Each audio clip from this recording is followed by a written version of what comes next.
better hit that subscribe button. What is going on, ladies and gentlemen of the internet and YouTube? I'm Freddy Fuego, Flamin' Hot Entertainment, MultipliGameTrap.com, the people's voice and your favorite average gamer. Today I'm going to be bringing you a video on a discussion on what a franchise really needs to do to make it in the next generation. And I think the next generation, PlayStation was going to have the Killzone franchise as one of its launch titles, being that Guerrilla Games is said to be working on a game. And Guerrilla Games is, you know what I'm saying, is the developer of Killzones, all the Killzones. And I would like to say they did some good things on this game and some bad things on this game, bad decisions, and good decisions.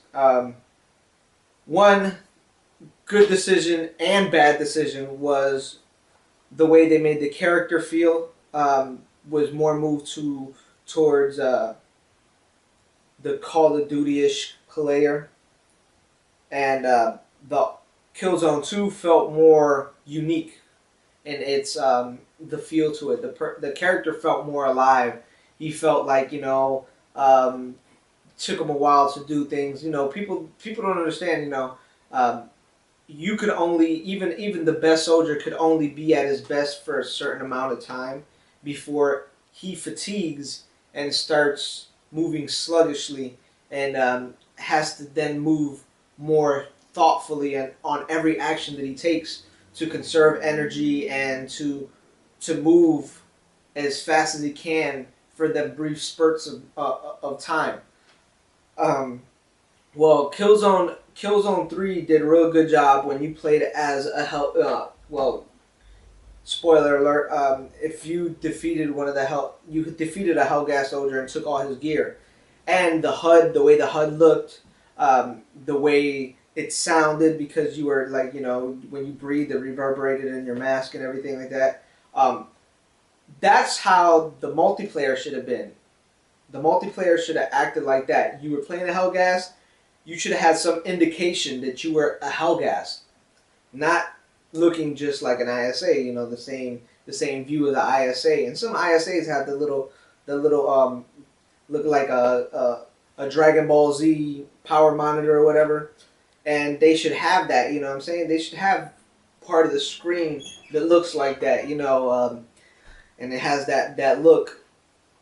And they should have every character has his own feel to them, and characteristics and feel to them. Not only do they have certain things that they can do with faster than the other, or more powerful, or better sniper, or whatever. They should actually have those trait characteristics built into the character that you're choosing. So if you're, say, an infiltrator, and the infiltrator has infinite, you know, running ability, you should feel lighter. You should the character should feel like that character. He shouldn't just do what the character can do. You should actually feel different from every character, and, you know, different visors or different HUD heads-up display for different Hellgas characters.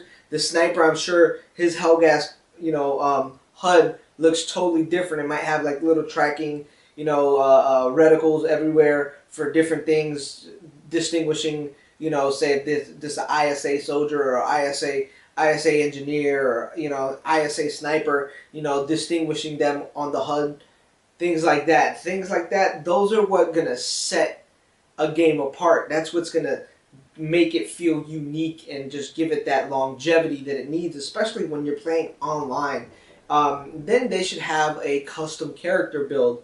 You know, somebody that has some abilities of the sniper, some abilities of the infiltrator, and give that person, like, you know what I'm saying, that mercenary feel where he can build his own character, just like on most shooters nowadays. They let you build your, you know, loadouts.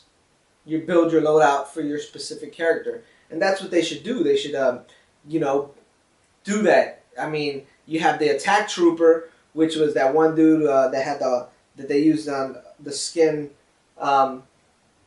when he has the knife right here and on the trailer. The attack trooper, or whatever. The one that works for, what's his name? stall arms. They're the stall arms troopers, and they should look different and feel different than everybody else. And they didn't show you, they didn't have stall arms, Hellgas on the multiplayer. They should have had some stall arms. They should have had the regular Hellgas army. They should have had some ISA specialists, and then ISA, full grunted army characters and stuff like that. That's what's gonna. I mean, Guerrilla Games, if you're watching this video, please just take some notes. I mean, this is what we want. We want something. I mean, I love the campaign. I mean, the campaign draws a human emotion from me. It shows how the best of our humanity and the lowest forms of our humanity, and it's they might not have the best writing and stuff like that for storyline and stuff like that, but it draws from those emotions that everybody can relate to. And when you build the multiplayer and build the game, you should. I mean, the story part of the best part of the story on Killzone 3 was the part where you got to play as the Hellgas soldier, and having undercover, you're Sev and you're dressed up as a Hellgas, and that's probably the best part of the whole game for me, because that showed what Sev was willing to do to get the job done, and the things that he had to go through to get the job done. And those were the best parts and best moments of the game, in my opinion. Those are the things that you need to understand. These are the things that need to be said to you, Guerrilla Games. And you need to make everybody feel like either they're an ISA or they're a Hellgas. Not that whether you play as the ISA or the Hellgas, that you have the same visuals and the same thing. And it's just, it doesn't work. It works for the most part, and the mechanics are solid and everything, but it doesn't work. It doesn't keep you. You want that immersion? Well, immerse us even more. You've already immersed us as much as you could. Well, I'm giving you some good suggestions to immerse us even more. Make us feel like we're Hellgas. You know what I'm saying? We're proud Hellgas soldiers willing to lay down the life for Hellgas, or for stall arms, or we're stall arms, specials, capture troopers, willing to do whatever we need to do to get the job done, or we're the we're ISA troops, and we're willing to, we're trying to get it done for Vector, for the, and that's what we need to do. That's what you need to do. That's what's going to take your games to the next level. And I hope that you already have these ideas. I hope I'm already telling you something that you've already thought out, plotted out, and this is part of your plan. I hope that this somewhat falls on deaf ears, because you're already getting this done. It's already in development. But for that, and if you're gonna make another Killzone game and you want to bring it back to the original Killzone, you always show the Hellgas. The ISA doesn't have really too much airtime in this. Show the Hellgas side of the story.